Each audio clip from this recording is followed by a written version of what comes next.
আসসালামু আলাইকুম রহমতুল্লাহ। আমি মাহমুদুল হাসান মিথুন। সোডিয়ার্স, স্বাগতম এই ভিডিওটাতে। আজকে নবম দশম ও এসএসসি পরীক্ষার্থীদের ত্রিকোণমিতিক অংশটুকু একটু আলোচনা করতে চাই। এটা তোমরা আজকের ক্লাসটুকু তোমরা মাধ্যমিক গণিত এবং উচ্চতর গণিত এই দুইটার যে ত্রিকোণমিতিক টপিক আছে, এই টপিকে যে অঙ্কগুলো আছে সবগুলো আজকের ক্লাসের উপর বেস করে তোমরা সহজভাবে করতে পারবা। আমি ইনশাল্লাহ চেষ্টা করব তোমাদেরকে ওইভাবে প্রস্তুত করে দেওয়ার জন্য, এবং আমি চাই যে আজকের এই ছোট্ট ক্লাসটুকু হোক তোমার ত্রিকোণমিতিক সমাধানের একমাত্র হাতিয়ার। সো আমি চেষ্টা করব সহজভাবে তোমরা যেন বুঝো এইভাবে তোমাদের সামনে এটা উপস্থাপন করার জন্য। এবং সর্বপ্রথম যদি আমি ত্রিকোণমিতি সম্পর্কে একটু আলোচনা করতে চাই, দেখো এখানে বোর্ডে কিন্তু লেখা যে আজকের ক্লাসটার নাম হচ্ছে ত্রিকোণমিতি বেসিক আলোচনা। অর্থাৎ শুধু আমি ভিত্তিগুলা নিয়ে কথা বলবো, অর্থাৎ সাইন কস ট্যান কট এইগুলা এবং এইগুলা রিলেটেড যে সূত্রগুলো আছে, বা সাইন কস কি, থিটা কি, বাহু কি, ত্রিভুজ কি, অর্থাৎ এইগুলো ইস্যু থেকে যে সূত্রগুলা উঠে আসছে এই সূত্রগুলো আমাদের বুঝতে হবে। এইগুলা যদি আমি বুঝি, আমি যদি সাইন থিটা কস থিটার মানটা যদি আমি শনাক্ত করতে পারি এবং থিটার উপর বেস করে যদি আমি বাহুগুলা শনাক্ত করতে পারি, তাহলে ইনশাল্লাহ আমার মনে হয় না যে এই অধ্যায়ের কোন অঙ্ক তোমরা মানে করতে পারবা না, এরকম আমার কিচ্ছু মনে হয় না। সো ডিয়ার স্টুডেন্ট, দেখো এবার আমরা যদি একটু এইটা আলোচনা করি, মানে ত্রিকোণমিতিক বা ত্রিকোণমিতির নামটা যদি একটু আলোচনা করি, দেখো এখানে ত্রিকোণমিতি অর্থাৎ ত্রি মানে তিন, এই ত্রি মানে হচ্ছে তিন, কোণ মানে তো কোণ, এটা আমরা জানি, অর্থাৎ তিন কোণ। আর মিতি শব্দের অর্থ হচ্ছে পরিমাপ। ত্রি মানে তিন, কোণ তো কোণই, আর মিতি শব্দের অর্থ পরিমাপ। অর্থাৎ এই ত্রিকোণমিতিক নাম থেকেই কিন্তু আমরা বুঝতে পারি এটা কিন্তু তিন কোণের পরিমাপ, অর্থাৎ তিনটা কোণের পরিমাপ নিয়ে এই অধ্যায়টা। এখন সেই তিনটা কোণ মানে কিরকম তিনটা কোণ, দেখো আমরা যদি একটু রাইট অ্যাঙ্গেল ট্রায়াঙ্গেলের দিকে তাকাই, অর্থাৎ আমরা যদি একটু সমকোণটা একটু দেখি যে সমকোণ কিরকম। ধরো এইটা একটা সমকোণ,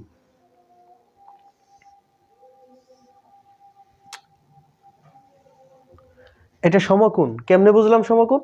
কারণ এইখানে যদি আমি মাপি চাঁদার সাহায্যে বা যেইভাবে হোক, এইটা কিন্তু 90 ডিগ্রি হবে।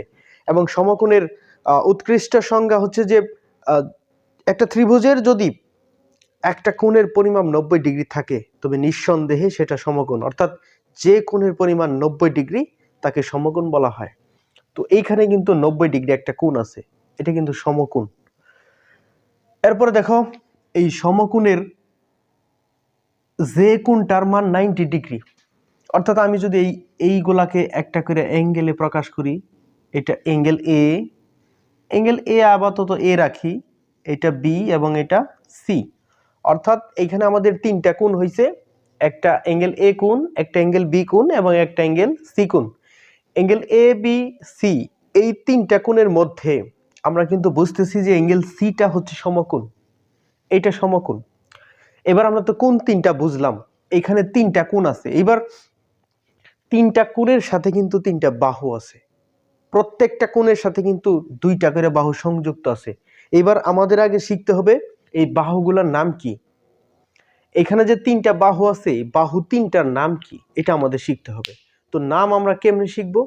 তো ধরো এখানে নাম শেখার জন্য এই তিনটা বাহুর মধ্যে একটা বাহু ফিক্সড, মানে এটার নাম সবসময় একটাই থাকবো। ধরো যে কোণের পরিমাণ একটা ত্রিভুজে মানে সমকোণে যে কোণের পরিমাণ 90 ডিগ্রি, ওই 90 ডিগ্রির বিপরীত যে বাহুটা থাকবে এটার নাম অতিভুজ। এইটার নাম হচ্ছে অতিভুজ।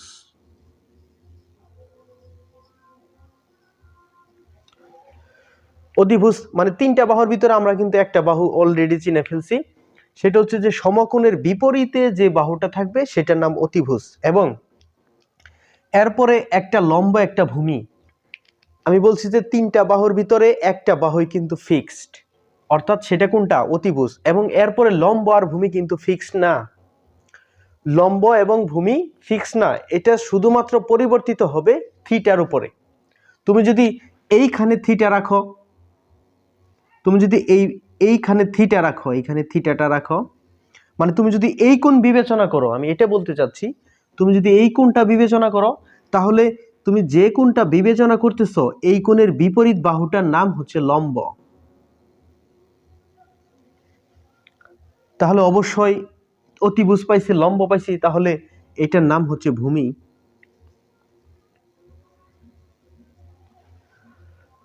তাহলে আমি কিন্তু এইখানে একটা কিন্তু কথা বলছি, সেটা হচ্ছে যে সমকোণের বিপরীত বাহুটা অতিভুজ, এবং লম্ব আর ভূমি কিন্তু ফিক্সড নয়। লম্ব আর ভূমি ফিক্স না, এটা হচ্ছে যে থিটার আমি যে কোণ বিবেচনা করব সেই কোণের বিপরীত বাহুটা হচ্ছে লম্ব এবং অপরটা হচ্ছে ভূমি। এবং এটার নাম তুমি সন্নিহিত বাহু দিতে পারো, যেটা আমি ভূমি লিখছি আর কি। এবং তুমি যদি এই থিটা না ধরে তুমি যদি এই কোণ বিবেচনা করতা, এটার নাম থিটা ধরতা, তাহলে এই কোণের বিপরীত বাহুটা এটা এটা কিন্তু লম্ব হয়ে যেত, এটা কিন্তু লম্ব হইতো, এটা হইতো লম্ব, তাহলে এটা হইতো ভূমি। অর্থাৎ সমকোণের ভিতরে আমরা অতিভুজটাকে শুধু ফিক্স ধরতে পারি, এবং লম্ব আর ভূমি কিন্তু আমাদের নেওয়া থিটা অনুযায়ী চেঞ্জ হতে পারে। এটা একটু মাথায় রাখবা। সব সময় থিটা এখানে আছে, আমি সব সময় এটা উল্লম্বিক আছে সেজন্য আমি ভূমি ধরলাম, সেটা কিন্তু লিগ্যাল ওয়ে না। এবং যেটা সবসময় নিচে আছে এটাকে আমি ভূমি ধরলাম, সেটা কিন্তু লিগ্যাল ওয়ে না। কিন্তু তুমি লিগালি ধরতে পারো যে সমকোণের বিপরীত যেটা যেটা থাকবে সেটার নাম অতিভুজ, এটা তুমি শিওর হতে পারো। কিন্তু এই দুইটা কিন্তু শিওর না। এটা হচ্ছে বাহু এবং কোণের পরিচয়। আশা করি এতটুকু বুঝতে পারছো আমরা কোন তিনটা চিনলাম এবং তিনটা বাহুর নাম কি কি হতে পারে। তিনটা বাহুর ভিতরে একটা ফিক্সড এবং বাকি দুইটা একটা হচ্ছে, তিনটা বাহুর ভিতরে একটা হচ্ছে ফিক্সড এবং বাকি দুইটা ভেরিয়েবল, পরিবর্তনশীল। এবার আমি যদি তিনটা বাহুর অনুপাতগুলো শিখি, দেখো আমি কিন্তু এবার এই যে সরি এইখানে যে বাহুগুলো আছে এই বাহুগুলোর অনুপাত যদি আমি নির্ণয় করি, যেমন ভূমিকে লম্ব দিয়ে অনুপাত করলে কি মান আসবে, অতিভুজকে লম্ব দিয়ে অনুপাত করলে কি মান আসবে, লম্বকে ভূমি দিয়ে অনুপাত করলে কি মান আসবে, এই অনুপাতগুলো যদি শিখি। এখন এই অনুপাতগুলোরে এখানে দেখো তিনটা জিনিস আছে, তিনটা বাহু আছে। আমরা যদি একটারে দুইবার ইউজ করি তাহলে কিন্তু অনুপাত আমরা 6টা পাচ্ছি। কিরকম সেটা? ধরো যে আমি লম্বরে ভূমি দিয়ে অনুপাত করলাম, ভূমির আবার লম্ব দিয়ে অনুপাত করলাম, লম্বরে অতিভুজ দিয়ে অনুপাত করলাম, অতিভুজকে আবার লম্ব দিয়ে অনুপাত করলাম। এরকম ভাবে আমাদের হিসাবগুলা টোটাল আমাদের অনুপাত হবে 6টা। এখন এই 6টা অনুপাতের নাম 6টা রাখা হয়েছে। প্রথমে দেখো আমি যদি এই প্রথম একটা অনুপাতের নাম হচ্ছে সাইন। এবার এইখানে তোমাদের আমি একটু এই সাইন কস এই মানগুলো একটু বের করা শিখাই। ধরো যে আমি এবার এই মানটাকে থিটা ধরলাম, অর্থাৎ এইখানে যে মানটা আছে এটাকে আমি থিটা ধরলাম। তো তাহলে এবার বলো তো এটাকে যদি আমি থিটা ধরি তাহলে এর বিপরীতটার নাম কি? অবশ্যই এর থিটার বিপরীতটার নাম লম্ব, এবং এটার নাম কি? অবশ্যই এটার নাম ভূমি। কারণ একটা অতিভুজ হচ্ছে আর একটা লম্ব হচ্ছে, অবশ্যই আর একটা ভূমি। তো আমরা যদি এটাকে থিটা ধরার পরে আমি যদি এইগুলার অনুপাতগুলো হিসাব করি, যেমন ধরো প্রথমে আমি যদি এখানে লিখি সাইন, তো আমি এইখানে তো থিটা ধরছি, যদি আমি সাইন থিটার মানটা বের করতে চাই তাহলে এইখানে আমার কি হচ্ছে? যদি আমি সাইন থিটা বের করি, সাইন থিটা হচ্ছে আমি যদি লম্বকে অতিভুজ দ্বারা অনুপাতটা করে ফেলি, অর্থাৎ লম্বকে আমি যদি অতিভুজ দ্বারা অনুপাত করি, অর্থাৎ এই লম্বকে অতিভুজ দ্বারা অনুপাত করলে যে মানটা পাওয়া যাবে সেটার নাম হচ্ছে সাইন। এবং এইখানে আমরা থিটা এটা ধরছি, সেই জন্য এটার সাথে থিটা অ্যাঙ্গেল রাখছি। ওকে, এরপরে আমি যদি এই ভূমিকে আবার অতিভুজ দ্বারা অনুপাত করি, এই ভূমিকে অতিভুজ, ধরো যে এই ভূমি বাই এইখানে ধরো যে অতিভুজ, যদি আমি ভূমিকে অতিভুজ দ্বারা অনুপাত করি তবে এটার নাম হচ্ছে কস থিটা। এগুলা বের করার একটা সূত্র আছে, মানে একটা গল্প আছে, এটা আমরা অনেক টিচারদের কাছে শুনি, তোমাদের ক্লাস টিচারের কাছে হয়তো বা শুনছো, আমি গল্পটা বলবো, তবে আগে আমি অনুপাতগুলো নির্ণয় করি। তাহলে সাইন কস এইগুলো কিন্তু আমাদের প্রত্যেকটা বাহুর একটা অনুপাত, এমনকি এটা অ্যাঙ্গেল মানে একটা কোণের উপর ভিত্তি করে অনুপাত। এরপরে ধরো আমি যদি লম্বকে ভূমি দ্বারা ভাগ করি, লম্বকে ভূমি দ্বারা, এই যে লম্ব বাই হচ্ছে ভূমি, তাহলে এই পাশে যে আমাদের অনুপাতটার নাম হবে সেটা হচ্ছে tan থিটা, অর্থাৎ এই থিটার উপর বেস করে। আমরা কিন্তু এই থিটার উপর বেস করে এগুলো বের করতেছি। এরপর দেখো, এরপর যদি আমি অতিভুজকে লম্ব দ্বারা, মানে এইখানে একটা বিশেষত্ব জানো কি, আমি ধরো যে এই যে লম্বকে অতিভুজ দ্বারা অনুপাত করছি সেটার নাম হচ্ছে সাইন। এবার যদি আমি অতিভুজকে লম্ব দ্বারা অনুপাত করি, মানে এটাকে যদি উল্টায় দেই অতিভুজকে লম্ব দ্বারা, তাহলে দেখো এই অতিভুজ বাই লম্ব, এইটার নাম হচ্ছে কোসেক থিটা। অর্থাৎ অতিভুজকে লম্ব দ্বারা অনুপাত করলে সেটার নাম হচ্ছে কোসেক, এবং এই অ্যাঙ্গেলের উপর বেস করে থিটা। এরপর আমি যদি এটাকে অনুপাত করি, মানে কসকে উল্টায় দেই, দেখো এটা কিন্তু আমি সাইনকে উল্টায় দিলাম, আবার এটাকে কিন্তু আমি কসকে উল্টায় দিচ্ছি। অর্থাৎ এইখানে লেখা যায় যে অতিভুজ বাই ভূমি, এটার নাম হচ্ছে সেক থিটা। এরপরে যদি আমি এটার মতো করে এই যে লম্ব বাই ভূমিকে উল্টায় দিই, অর্থাৎ আমি যদি ভূমি বাই লম্ব লিখতে চাই, ভূমি বাই লম্ব, তাহলে এটার নাম হচ্ছে কট থিটা। অর্থাৎ আমরা প্রত্যেকটা বাহুকে যদি আমি অনুপাত করি, তাহলে কিন্তু আমি 6টা অনুপাত পাচ্ছি এখানে। তোমরা হয়তো বা এটা বুঝতে পারছো। এরপরে দেখো এই প্রত্যেকটা অনুপাত আমি কিন্তু এইটা থিটা ধরে বের করছি। যদি এইটা থিটা ধরে বের করতাম তাহলে আমাদের সূত্রগুলো একই হইতো, মানে এই সূত্রগুলো কখনো চেঞ্জ হবে না, কিন্তু কোণের মানটা চেঞ্জ হবে। হয়তো বা এখানে একটা মান, এখানে আসলে আরেকটা মান হবে, কিন্তু ধরো যে এই যে সূত্রগুলো আছে সূত্রগুলো কিন্তু সেম থাকবে। এখন এই সূত্রগুলো শেখার একটা উপায় আছে, তবে কিছুটা মনে রাখতে হবে এবং কিছুটা তুমি গল্পের মাধ্যমে মনে রাখতে পারো। তো ডিয়ার স্টুডেন্ট, এইবার আমরা কিন্তু অনুপাতগুলা খুব ইজিলি আমরা এটা শিখলাম। এরপরে আমি যদি এইবার এই অনুপাতগুলো আমি একটু সাইডে রাখলাম, এবং এইখান থেকে যদি আমি পিথাগোরাসের সেই কালজয়ী, সেই বিশ্বজয়ী সূত্র, সেটা হচ্ছে অতিভুজ স্কয়ার ইকুয়াল লম্ব স্কয়ার প্লাস ভূমি স্কয়ার।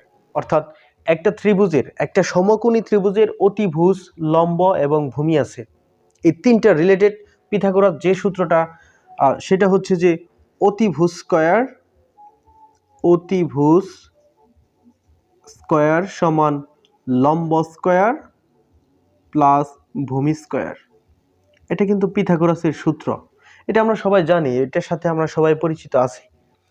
তাহলে এখানে অতিভুজ স্কয়ার মানে এই বাহুটারে যদি আমি স্কয়ার করি তাহলে সেই মানটা হবে এই বাহুটারে স্কয়ার করলে আর এই বাহুটারে স্কয়ার করলে এটার যোগফলের সমান।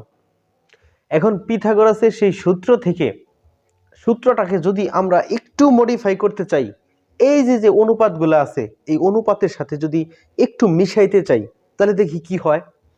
এবার ধরো এটা পিথাগোরাসের সূত্র থাক, এটা সম্মানিত ব্যক্তি বলছে, এইটাকে আপাতত আমি একটু সাজায় রাখলাম।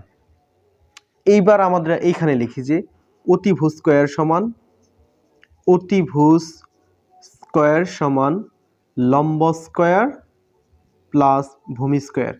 এটা কিন্তু পিথাগোরাসের সূত্র, আমি আরেকবার লিখলাম। এবার এই সূত্রটাকে যদি আমি সবটিকে অতিভুজ দ্বারা ভাগ করি, অতিভুজ স্কয়ার দ্বারা ভাগ করি, ধরো যে এটাকে আমি অতিভুজ স্কয়ার দ্বারা ভাগ করলাম, তো তাহলে এই পাশে তো সবটিকে অতিভুজ স্কয়ার দ্বারা ভাগ করতে হবে, কারণ মাঝখানে সমান চিহ্ন। এখন আমি লম্বকে অতিভুজ স্কয়ার দ্বারা ভাগ করলাম, ধরো যে এখানে লম্ব স্কয়ার আছে, ধরো এইটা এইভাবে লিখলাম, এই লম্বকে আমি অতিভুজ স্কয়ার দ্বারা ভাগ করলাম, এখানে প্লাস আছে, এই ভূমিকেও আমি অতিভুজ স্কয়ার দ্বারা ভাগ করলাম, প্লাসটা এখানে দিয়ে দিচ্ছি, অতিভুজ স্কয়ার। অর্থাৎ এরকম একটা সূত্রকে আমি কি করলাম, মানে উভয় পাশকে অতিভুজ স্কয়ার দ্বারা ভাগ করলাম। এবার দেখো তো এইখানে অতিভুজ স্কয়ার কাটা, অর্থাৎ 1 থাকে, 1 সমান লম্ব লম্ব স্কোয়ার বাই অতিভুজ স্কোয়ার, এটাকে দুইটা স্কোয়ার আছে, আমরা লিখতে পারি লম্ব বাই অতিভুজ, লম্ব বাই অতিভুজ হোল স্কোয়ার, প্লাস এইটাকে আমরা একটু লিখতে পারি যে ভূমি বাই অতিভুজ হোল স্কোয়ার। মানে স্কোয়ার আছে, এটাকে আমরা একটু সাজায় লিখলাম। এবার দেখো তো এই ওয়ান তো ওয়ানই। এবার দেখো লম্ব বাই অতিভুজ, এই লম্ব বাই অতিভুজ এটা কিন্তু বাহু, এটাকে যদি আমি কোণের অনুপাতে, বাহুর অনুপাতে একটু লিখতে চাই, এইখানে খুঁজো তো লম্ব বাই অতিভুজ কই আসো, এই তো লম্ব বাই অতিভুজ, এটা কিন্তু লম্ব বাই অতিভুজ, আমরা একটু আগে পড়ছি। এবার এই লম্ব বাই অতিভুজের মানটা যদি এখানে বসায় দিই, অর্থাৎ সাইন থিটা হোল স্কোয়ার, এটাকে আমরা লিখতে পারি সাইন স্কোয়ার থিটা, প্লাস এই স্কোয়ারটা কিন্তু থিটার উপরে বসবে না, এটা সাইনের উপরে বসবে, থিটার মানটা কিন্তু ফিক্সড। এবার ভূমি বাই অতিভুজ কই আসো, ভূমি বাই অতিভুজ, এই তো ভূমি বাই অতিভুজ।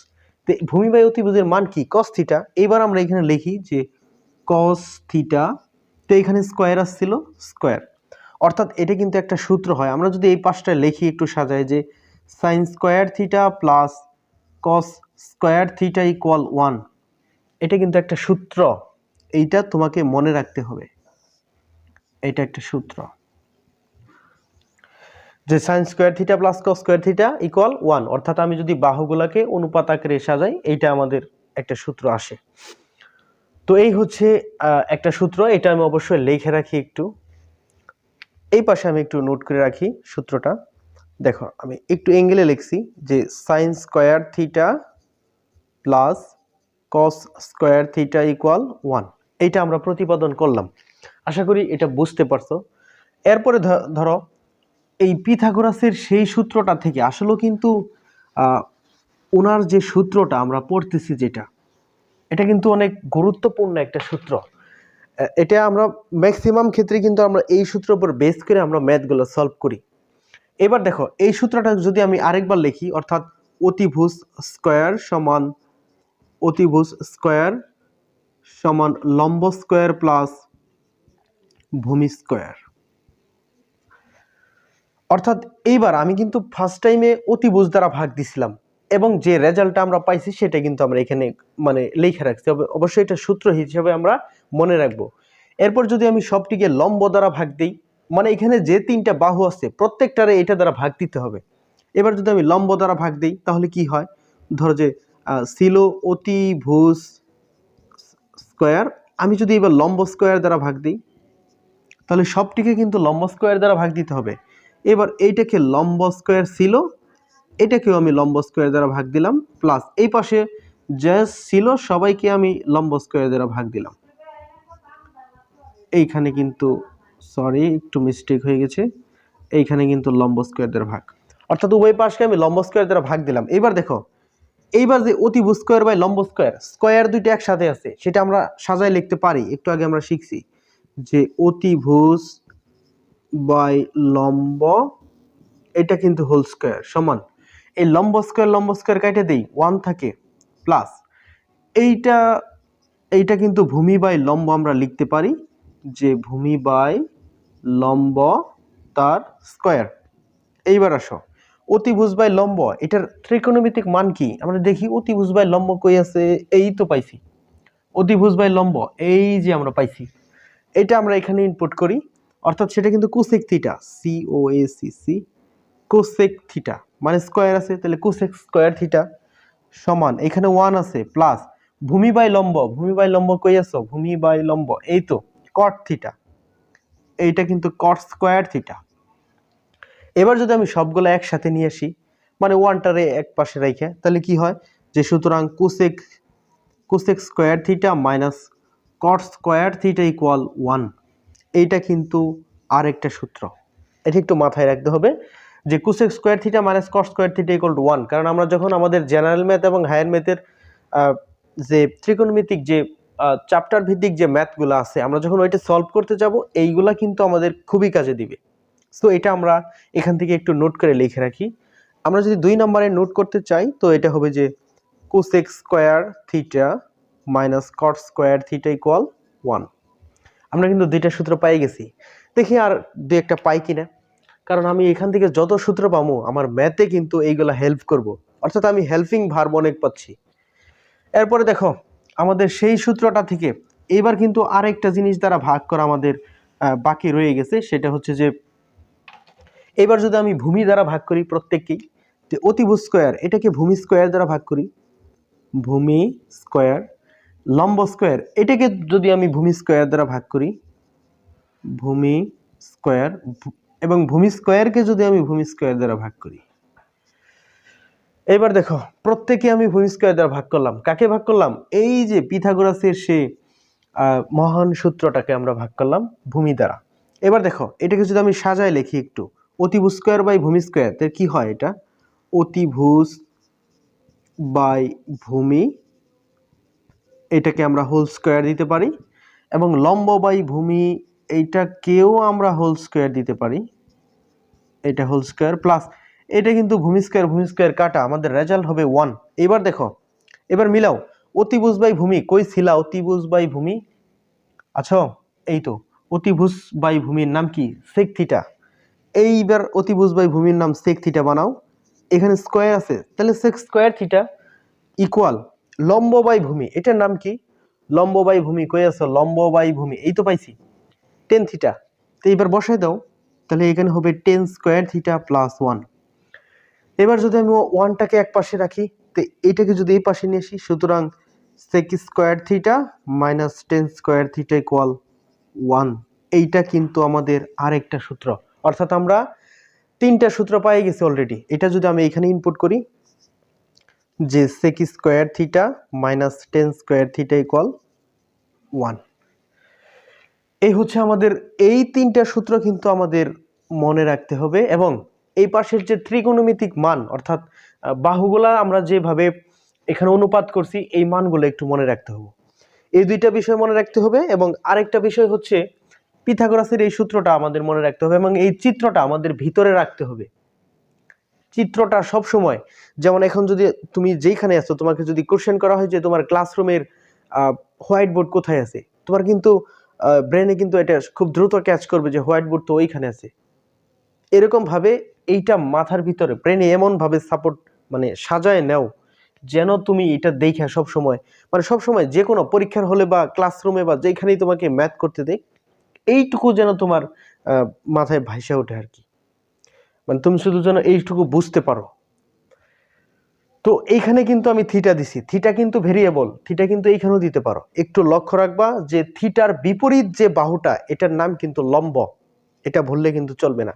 এবার দেখো আরেকটু বিষয় আছে আমাদের, আমরা অলরেডি মানে দুই ধরনের জিনিস পাইছি, একটা হচ্ছে বাহুগুলার অনুপাত, এবং আরেকটা হচ্ছে এই অনুপাতগুলা এবং পিথাগোরাসের সূত্র কাজে লাগাই আর তিনটা সূত্র আমরা পাইছি। এবার দেখো আমি আর হালকা একটু আলোচনা করব, এটা আসলে তোমরা বুঝছই যে এইখানে যে মানগুলা লিখছি। দেখো তো প্রথমে আমি কিন্তু সাইন থিটা লিখছি এখানে, অর্থাৎ সাইন থিটা, সাইন থিটার মান কি? লম্ব বাই অতিভুজ, এটা হচ্ছে লম্ব বাই অতিভুজ। এইবার এই লম্ব বাই অতিভুজকে যদি আমি একটু উল্টায় লিখি, এইটাকে যদি আমি একটু উল্টাই, অর্থাৎ আমি লিখতে পারি যে অতিভুজ বাই লম্ব, আমি যদি এটা লিখি যে অতিভুজ বাই লম্ব, মানে আমি কিন্তু এইটারে উল্টাইছি, তো তাহলে তো আমাকে এটাকে উল্টাইতে হবে, কারণ এই দুই পাশ তো সমান, সমান অধিকার, সমান চিহ্নের দুই পাশে যাই থাকুক এদের কিন্তু সমান অধিকার, এবং তুমি যদি সমান অধিকার না দাও তাহলে কিন্তু ভুল হবে, এটা তুমি শিওর থাকো। তো এটাকে উল্টাইলাম, তার এটাকে উল্টাইতে 1/sin থিটা হয়, 1/sin থিটা। এবার দেখো তো এই মানটুকু আমরা যে এখানে বের করছিলাম এটা কোথায় আছে? এটা কিন্তু অতিভুজ বাই লম্ব, একটু খুঁজো, আমাকে একটু হেল্প করো খোঁজার জন্য যে অতিভুজ বাই লম্ব কই আছে। অতিভুজ এই তো পাইছি, অতিভুজ বাই লম্ব, তো এইটার মান কি? Cosec theta.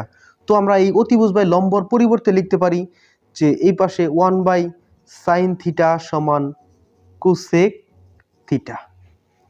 এইটা তুমি একটা সূত্র হিসাবে ধরতে পারো, কারণ এটাও কেউ তুমি যখন এই যে সৃজনশীলগুলো সলভ করতে যাবা এটা কিন্তু অনেক কাজে দিবে।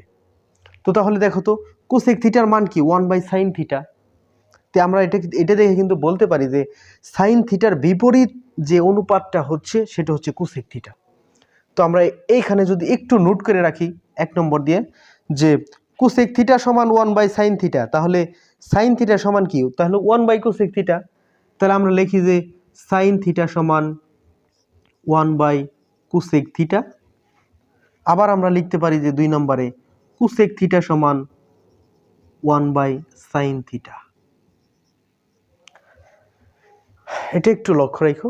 এরপরে হচ্ছে যে এইভাবে যদি আমি একটু কস থিটাকে যদি আমি একটু সিস্টেমে রাখি, কস থিটা মনে আছে? এই তো করছিলাম এখানে, এই যে সর্বপ্রথম ভিডিওটা যখন শুরু হয়েছে তখন আমি লিখছিলাম কস থিটা।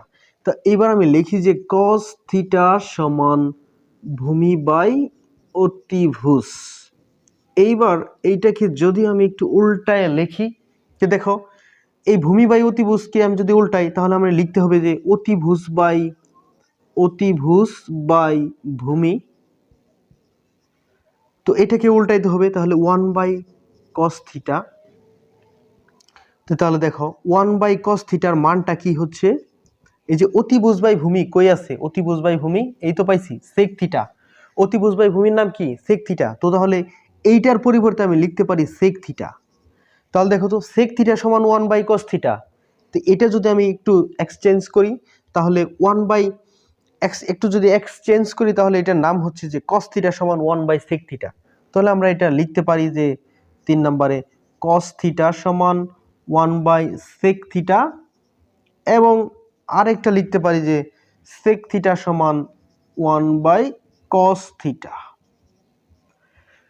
খুবই সিম্পল, এটা তোমরা পারবা। এবং এরপরে যদি আরেকটা আছে যে টেন থিটাকে যদি আমি একটু উল্টায় লিখি, টেন থিটা এটাকে কিভাবে উল্টায় লিখবো? যে ধরো এখানে আমি টেন থিটা লিখছি, টেন থিটা সমান লেখা আছে যে লম্ব বাই ভূমি, লম্ব বাই ভূমি। এইবার ধরো যে বা এই টেন থিটাকে যদি উল্টাই 1/10 থিটা সমান এটা কিন্তু হয় ভূমি বাই লম্ব। তাহলে 1/10 থিটার মান কি হচ্ছে?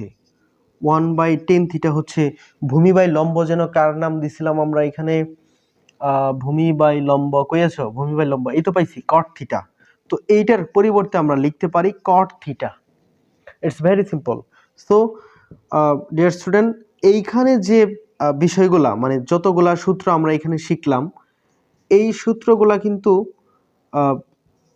একটু তোমাদের মাথায় রাখতে হবে, কারণ তোমরা যখন সৃজনশীলগুলা সলভ করবা, দেখো cot থিটা আমরা লিখতে পারি 1/10 থিটা। তাহলে দুইটা সূত্র এখান থেকে, একটা হচ্ছে যে টেন থিটা সমান 1/cot থিটা, এবং cot থিটা সমান 1/10 থিটা।